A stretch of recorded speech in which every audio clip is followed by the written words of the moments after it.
ఇండియాలోనే మొట్టమొదటిగా lady bus డ్రైవర్గా పనిచేస్తున్న సరిత మొన్నటి వరకు కూడా ఢిల్లీలో పనిచేసినట్టు పరిస్థితి ఉంది. ఇప్పుడు వాళ్ళ అమ్మ నాన్నని చూసుకోవడానికి ఢిల్లీలో నాకు ఇబ్బంది అవుతుంది, నా తెలంగాణ రాష్ట్రానికి బదిలీ చేయాలని కూడా నల్గొండ మంత్రి కోమటిరెడ్డి వెంకరెడ్డికి సిఫారసు చేసింది. సిఫారసు చేసిన వెంటనే కూడా మంత్రి పొన్నం ప్రభాకర్ కూడా ఇంటిమేషన్ ఇచ్చిన పరిస్థితి. మొత్తానికైతే ఎట్టికేలకు ఢిల్లీలో కూడా బస్సు డ్రైవర్గా పనిచేసిన సరిత ప్రస్తుతం ఇప్పుడు తెలంగాణ రాష్ట్రానికి బదిలీపై వచ్చినట్టు పరిస్థితి ఉంది. ఈ రోజు నుంచి కూడా ఆమె డ్యూటీలో జాయిన్ అయిన పరిస్థితి. హైదరాబాద్ నుండి మిర్యాలగూడ కూడా వెళ్తున్నట్టు పరిస్థితి. ప్రస్తుతం మనతోటి లేడీ డ్రైవర్ సరిత అందుబాటులో ఉన్నారు, వారితో మాట్లాడించే ప్రయత్నిద్దాం. మేడం, మొత్తం కూడా తెలంగాణ రాష్ట్రానికి వచ్చినట్టు పరిస్థితి ఎట్లా ఫీల్ అవుతున్నారు? చాలా హ్యాపీగా ఫీల్ అవుతున్నాను. ఇంతకుముందు 6 months బ్యాక్ ఇంటర్వ్యూ వచ్చింది. సార్ చెప్పారు కదా, కోమటిరెడ్డి సార్ ఇస్తామమ్మా నువ్వు మా చెల్లివి అనేసి చెప్పారు. పొన్నం ప్రభాకర్ సార్ని కూడా కలవడం జరిగింది. సార్ వాళ్ళు కూడా హెల్ప్ చేశారు.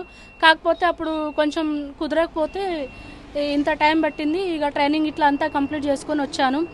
సో అప్పుడు న్యూస్లో వచ్చిన వాళ్ళందరూ చూసారు, ఇంకా కాలేదక్క ఇంకా కాలేదా అని చెప్పారు. సో ఈసారి ఇప్పటికైతే అయిపోయింది. సో హ్యాపీ ఫీల్ అవుతున్నాను. అంటే వాళ్ళ మంత్రి మీకు హామీ ఇచ్చాడు, వాళ్ళ ఆర్టీతో కూడా మాట్లాడారు, మీరు ఎట్టి పరిస్థితుల్లో తెలంగాణ రాష్ట్రానికి వస్తానని కూడా చెప్తాను. ఢిల్లీలో కూడా ఎన్ని సంవత్సరాలు పనిచేస్తారు, ఎట్లా ఉండే? సార్ 10 సంవత్సరాలు అక్కడ చేశాను. 10 years కంప్లీట్ చేసిన తర్వాత, ఎందుకంటే అమ్మ నాన్న ఇక్కడ కొంచెం ఏజ్ బార్ అయిపోయారు, వాళ్ళని చూసుకోవాలి. అలాగనేసి నేను సార్ వాళ్ళని రిక్వెస్ట్ చేసుకున్నాను.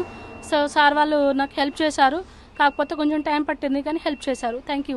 అంటే గత బీఆర్ఎస్ ప్రభుత్వంలో కూడా మీరు తెలంగాణ రాష్ట్రానికి వద్దామని ఏమైనా అప్పీల్ చేశారా, ఎవరైనా సంప్రదించారా? లాస్ట్ అప్పుడు అడిగాను సార్ వాళ్ళకి. అక్కడ ఎండి గారిని కూడా కలవడం జరిగింది, అక్కడ ట్రాన్స్పోర్ట్ మినిస్టర్ గారిని కూడా కలవడం జరిగింది. వాళ్ళు కూడా ఇస్తామని చెప్పారు, కానీ మళ్ళీ ఏం రెస్పాన్స్ కాకపోతే నేను మళ్ళీ వెళ్ళిపోయాను. తర్వాత వచ్చి మన కాంగ్రెస్ సర్కార్ రేవంత్ రెడ్డి సార్ అంటే అక్కడ వెళ్ళలేదు. కాకపోతే పొన్నం ప్రభాకర్ సార్ దగ్గరికి, కోమటిరెడ్డి సార్ దగ్గరికి వెళ్ళాను. సో కాంగ్రెస్ సర్కార్ నాకు హెల్ప్ చేసింది. So thank you so much. Thank you sir. Thank you. Nalgonda మంత్రి కోమటిరెడ్డి వెంకరెడ్డి సార్కు చెప్పారా సార్, మొత్తం మేము నల్గొండ తెలంగాణ రాష్ట్రానికి వచ్చాము, అది నల్గొండ జిల్లాకు మిర్యాలగూడ నల్గొండ వస్తున్నాం కూడా ఏమైనా చెప్పారా, ఏమన్నారు? ఇంకేం చెప్పలేదు సార్. ఆ రోజే చెప్పారు, మన నల్గొండకి రండమ్మా, మన నల్గొండకి రండి అనేసి చెప్పారు. సో ప్రస్తుతానికి సార్ చెప్పినట్టే నాకు డ్యూటీస్ వచ్చింది. సో నేను హ్యాపీగా ఫీల్ అవుతున్నాను. Thank you so much sir. Komatireddy sir చాలా మందిని హెల్ప్ చేస్తున్నారు. నేను ఒక్కదాన్నే కాదు, నేను అక్కడ ఆ రోజు ఇంటర్వ్యూలో వెళ్ళినా కూడా కోమటిరెడ్డి సార్ చాలా మందిని హెల్ప్ చేశారు. So thank you so much sir. Thank you so much. Right, మరికొంతమంది ప్రయాణికులు ఉన్నారు, ప్రయాణికులు మాట్లాడే ప్రయత్నం చేద్దాం. మేడం చెప్పండి, ఒక లేడీ డ్రైవర్ కూడా ఇలా డ్రెస్ నడుపుతూ కూడా మిమ్మల్ని గమ్యస్థానం తీరవేస్తుంది, ఎట్లా ఫీలింగ్, ఎట్లా అనిపిస్తుంది madam? I feel very proud of it actually because she is a lady and ఒక లేడీ డ్రైవింగ్లో మేము రావడం అంతకన్నా హ్యాపీగా ఉంది. First congratulate to Saritha. Saritha madam ఈ రోజే bus I don't know, but మాకు తెలీదు, అది ఇప్పుడే తెలిసింది కాబట్టి. And first of all congratulate him. Second trip లోనే మీరు వెళ్తున్నట్టు పరిస్థితి ఎట్లా అనిపిస్తుంది? మాకు చాలా సంతోషంగా ఉంది. ఇప్పుడు చెప్పినాక సరిత ఈ రోజు నేను ఫస్ట్ డ్యూటీ ఎక్కడం అంటే ఒక లేడీ చేస్తున్నది చాలా సంతోషంగా ఉందండి. ఒక లేడీస్ చేసినందుకు, మేము ఎక్కినందుకు చాలా హ్యాపీగా ఉంది. చాలా హ్యాపీగా ఉంది, ఒక లేడీ అయినందుకు, ఇంత బ్రేవ్గా డ్రైవ్ చేస్తున్నందుకు. మేడం సార్ చెప్పండి, మొత్తం కూడా లేడీ డ్రైవర్ కూడా ఈరోజు హైదరాబాద్ వెళ్తున్నారు, మీ ఫీలింగ్ ఎట్లా ఉంటుంది సార్? బాగుంది సార్.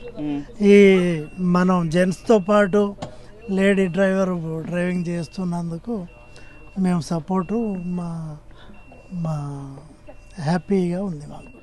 ఓకే రైట్, మొత్తం చూస్తున్నాం ప్రయాణికులు కూడా చాలా ఆనందం వ్యక్తం చేస్తున్నారు. ఒక లేడీ మహిళ ఉంది, మహిళ డ్రైవింగ్ చేస్తున్న క్రమంలో కూడా తోటి మహిళలు మేము ఈరోజు ఆ బస్సు నడపడం కూడా చాలా సంతోషంగా ఉందని కూడా చెప్తున్న పరిస్థితి. కానీ ఈ రోజే ఏదైతే తెలంగాణ రాష్ట్రానికి బదిలీ అయిన తర్వాత ఇటు మిర్యాలగూడ, హైదరాబాద్ నుండి Miryalaguda to Hyderabad non stop బండి డ్రైవర్ కూడా వెళ్తున్న పరిస్థితి. మొత్తం అందరూ కూడా సంతోషం వ్యక్తం చేస్తున్న పరిస్థితి. కదా ఏది ఏమైనా కూడా మొత్తం కూడా తెలంగాణ రాష్ట్రంలోనే మొట్టమొదటి మహిళా బస్సు డ్రైవర్గా రావడం చాలా సంతోషంగా ఉందని కూడా వారు చెప్తున్న పరిస్థితి కనపడుతుంది.